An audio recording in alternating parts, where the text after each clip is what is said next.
9 de la mañana, 14 minutos. Nos metemos en otros temas de actualidad.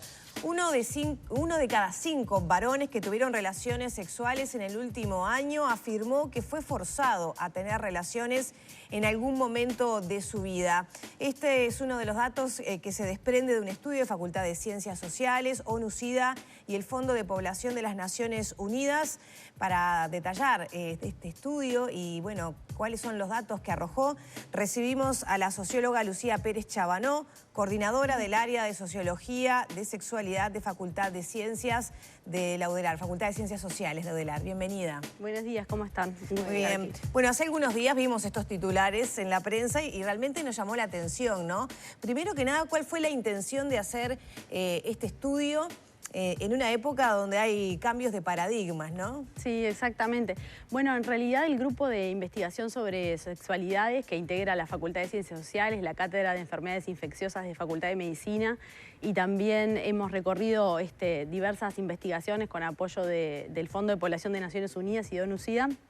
Ya hace varios años que venimos investigando desde una perspectiva como más sociológica, no solamente epidemiológica, aspectos de la sexualidad, del comportamiento sexual de las personas y sobre todo poniendo un poco de foco en los varones, porque habitualmente las políticas de salud sexual y reproductiva en general se orientan hacia las mujeres, ¿no? En esta lógica del paradigma materno-infantil, que bueno, que es sin duda un aspecto muy importante, pero que muchas veces los varones aparecen como corridos de este campo, ¿no?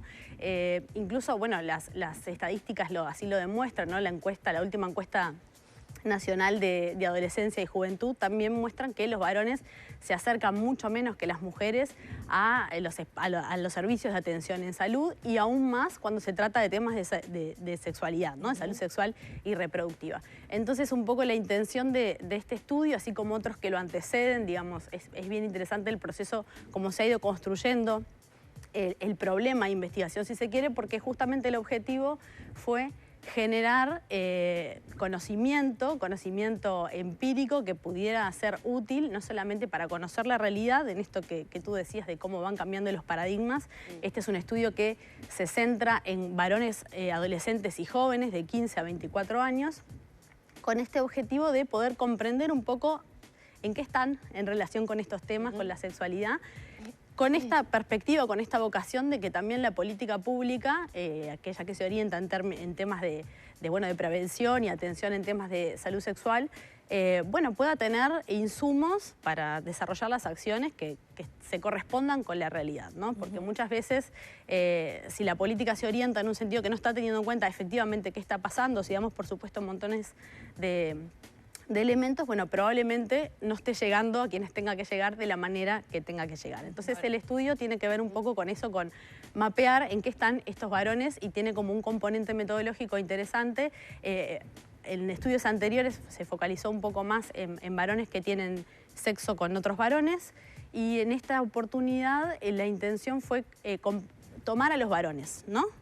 Y poder identificar qué estaba pasando allí con sus prácticas sexuales y independientemente de cómo se definan, ¿no? En tanto su orientación. Ahora, esa cifra que nos sorprende, 1 de cada 5 que se vio obligado en algún momento de su vida a mantener relaciones sexuales, ¿es un dato que sorprende o es un dato que se viene analizando en el correr del tiempo y ahora tal vez se animan a manifestarlo o son mismo más conscientes? Como hemos hablado tanto de la violencia hacia la mujer y uno empieza a detectar situaciones, ¿con los varones está pasando lo mismo ahora?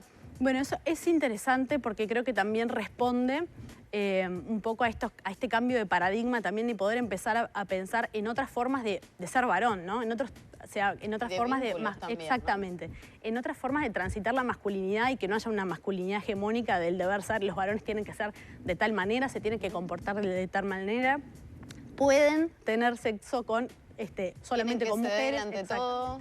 Fuertes, no, hay un montón de restricciones en esto de los estereotipos de género que también afectan, por supuesto, a las mujeres, pero también a los varones que restringe, digamos, su campo de acción. Entonces, algunos de los datos interesantes tienen que ver con este estudio, esta encuesta que se realizó a 1.351 varones, respondieron este cuestionario tiene que ver un poco con indagar otros aspectos del relacionamiento sexual y afectivo, ¿no? No solamente desde el punto, por eso hacía la distinción al inicio de no solamente pensarlos de un punto de vista epidemiológico, porque es cierto que los varones, y sobre todo los varones que tienen prácticas sexuales con otros varones, que pueden o no identificarse como gays, homosexuales, o tener prácticas con otros varones, han sido objeto de estudio, si se quiere, un poco desde esta perspectiva más de la gestión del riesgo, ¿no? De lo epidemiológico. Entonces, este estudio tiene que ver con, bueno, sí, obviamente poder dar cuenta, bueno, cuánto saben, ¿no? de las infecciones de transmisión sexual, del VIH, si se testean o no, pero también considerar otros aspectos que tienen que ver con, bueno, el tipo de prácticas y distanciar la práctica sexual, ¿sí? con la identidad. Es decir, que yo, y esto ha sido uno de los hallazgos bien interesantes del estudio, que no se corresponde necesariamente la práctica sexual con la autopercepción. Es decir, hay varones en este estudio que se perciben como varones heterosexuales, así lo manifiestan, pero que declaran haber tenido alguna práctica sexual con otro varón en el último año. Pero no se autoperciben como bisexuales, por eso. Hay un 5% de estos varones que sucede eso, ¿no? Entonces es interesante empezar a ver cómo se amplía de alguna manera el espectro y se distancia la práctica de la autopercepción, ¿no? De la manera en la que yo me percibo. Entonces, ¿y qué nos habla de...? Porque 1 de cada 5 que se vio forzado a tener relaciones sexuales fue con mujeres, ¿verdad? Con mujeres y varones. Con mujeres y varones. ¿De qué nos habla? De que todavía corre un mandato de que el hombre tiene que responder de determinada manera al encontrarse con otra persona a tener relaciones o tener un encuentro íntimo que podría o no terminar en relación sexual. ¿Qué quiere decir, digamos, sentirse forzado? Bueno, es interesante porque en los dos grupos, digamos, tanto en varones que tuvieron sexo en el último año solamente con mujeres, como en los varones que pueden haber tenido sexo con otros varones y además con mujeres, en estos dos grupos, ambos grupos manifiestan, ¿no? En porcentajes diferenciales, es menor en los varones que tuvieron solamente relaciones sexuales con mujeres que en los otros, pero aparece esta idea de la relación forzada en algún momento de su vida, ¿no? Otro dato que impacta es que hay porcentajes, hay un 3% de los varones que tuvieron sexo solo con mujeres y un 5%, casi un 6% en los varones que tuvieron sexo con varones y con mujeres, que declara que tuvo su inicio sexual entre los 5 y los 12 años, ¿no? Que estamos hablando, digamos, ahí hay una pregunta muy importante que tiene que ver con la violencia sexual en niños, niñas y adolescentes. ¿Y por qué traigo esto? Si bien es distinto, ¿no? Una cosa a considerar la edad, la primera relación sexual destacada entre esas edades, ¿no? Siendo niños tan pequeños, y por otro lado que alguna vez en su vida se hayan sentido forzados a tener relaciones sexuales, también habla de varones que están empezando a problematizar esas cuestiones, ¿no? Y eso me parece que es muy importante, en poder empezar a hablar de la sexualidad, de una dimensión de la sexualidad que muchas veces también, y es cierto, los datos así lo demuestran, que las mujeres sufren más estas situaciones de violencia sexual en general en su vida, pero que también hay una proporción de varones que sufre violencia sexual o que ha sufrido alguna vez en su vida. Y es interesante que en una encuesta autoadministrada, una encuesta online, puedan empezar a plantearse estos asuntos y a problematizar esto de, bueno, de este tema no se habla o porque soy varón, ¿no? Ponerse en ese lugar de vulnerabilidad de alguna manera y empezar a cuestionar estos recorridos. Y creo que otra cosa interesante, un poco del despliegue metodológico que tuvo este estudio, que fue una encuesta online, autoadministrada, que también intentó indagar sobre la forma en la que están los varones, y los varones jóvenes en particular, en el espacio virtual, con las aplicaciones y con las redes sociales, como un componente muy importante de la interacción y de la socialización en la sexualidad también, ¿no? Distinto a lo que podría haber sido para otras generaciones, otros espacios, ¿no? Como, bueno, las salidas nocturnas y demás, que no es que dejen de existir, sino que esta idea de indagar sobre cómo las tecnologías íntimas, de alguna manera, que le llamamos en el estudio, tienen un rol fundamental en esto del poder conocerse, ¿no? Como un espacio de conquista o el llamado levante que aparece también ahí interesante. Y ahí también eso que vos decís, esa premisa se mantiene en hombres que mantienen relaciones con mujeres, con hombres, o sea, ¿es el mismo porcentaje o entre población autopercibida gay, digamos, es más, menos, no sé? Bueno, ahí lo que aparece es que los varones, y en esta distinción de las prácticas, que los varones que tienen sexo con varones y eventualmente con mujeres también, usan más las redes sociales para para tener encuentros y demás. Y en estudios anteriores lo que indagamos específicamente en varones que tienen sexo con otros varones fue el uso de aplicaciones específicas para varones, para conectarse.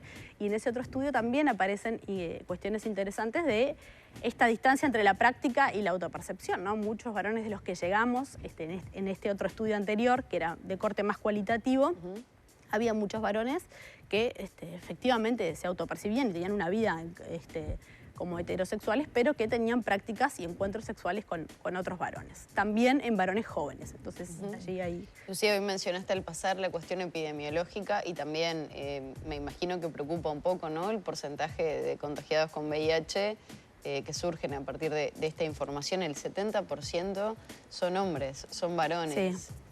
Exacto. ¿Qué se puede descifrar otra vez de esos datos? Bueno, un poco empujan este tipo de estudios esto que decimos que son los varones, ¿no? Los nuevos casos que se reportan y la prevalencia es mayor también en la población masculina, y entonces importa también esto de poder indagar un poco más en el comportamiento, ¿no? No solo en el dato duro epidemiológico de finalmente quiénes contraen más VIH, sino también poder decodificar, comprender cuáles son las prácticas que están haciendo para poder justamente dar una respuesta en el sentido de la política pública más integrada. Esa es la vocación de estos estudios que se realizan, y un poco contribuir también a pensar esta idea o esta lógica de la prevención combinada, ¿no? Que no solamente sea la indicación del uso del preservativo, que sabemos que es el método de protección por excelencia para las infecciones de transmisión sexual, pero sí también empezar a de alguna manera armar el puzzle de qué otra batería de herramientas existen y están planteadas, que tienen que ver con los tratamientos antirretrovirales y por supuesto también el testeo del VIH, que cumple un rol fundamental para la detección temprana y el consecuente comienzo del tratamiento. ¿Se ven edades más tempranas también? ¿Se empieza a detectar de forma más temprana? En realidad la proporción de la población que presenta mayores casos se concentra más a partir de los 25 años, entre los 44. Pero sí, si miramos las cifras a nivel mundial, 1 de cada 3 nuevos casos tiene que ver con jóvenes, ¿no? Con varones jóvenes y varones que tienen prácticas con otros varones, prácticas sexuales con otros varones.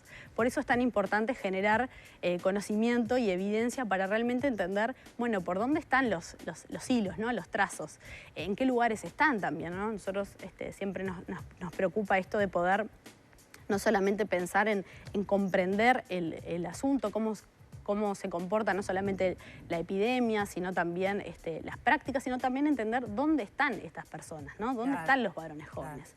Si nosotros pensamos en que para hacer una difusión, por ejemplo, del testeo, estamos pensando en una lógica de folletería, y sabemos que los jóvenes, los y las, pero en este caso los varones jóvenes, usan mucho las redes sociales, bueno, tenemos que empezar a pensar por ahí. Exactamente, pensarlo de manera integral justamente para llegar a quienes queremos llegar. Lucía, ya tenemos que cerrar, pero en cuanto a paradigmas, acciones sociales, ¿qué datos da esta, o sea, por dónde se deberían reorientar las políticas de educación, quizá de cambio cultural, ¿no? Para hacer carne de datos que surgen de acá, ¿no? Veo que no llama la atención quizá la percepción de uno mismo con las prácticas que después los varones tienen. ¿Por dónde deberían ir esos caminos así muy brevemente? Bueno, esa es una de las claves, ¿no? Comprender las prácticas y durante mucho tiempo las políticas epidemiológicas también se concentraron en esto de, bueno, los famosos HCH, ¿no? Los hombres que tienen sexo con otros varones, pero no hay nadie prácticamente que se identifique como tal. No hay varones que se reconozcan, pero sí hay prácticas. Entonces, decodificarlas y entenderlas y tener como una comprensión más amplia y flexible, ¿no?, del comportamiento sexual de la población es clave para poder dirigir correctamente los mensajes, las políticas y finalmente lograr los cometidos que se propongan. Muchas gracias. Gracias. Muchas gracias a ustedes. Cerramos por aquí. La entrevista daría mucho más que hablar, temas pero muy interesantes. Ya son las 9 de la mañana, 29 minutos. La temperatura subió 9 grados a esta hora.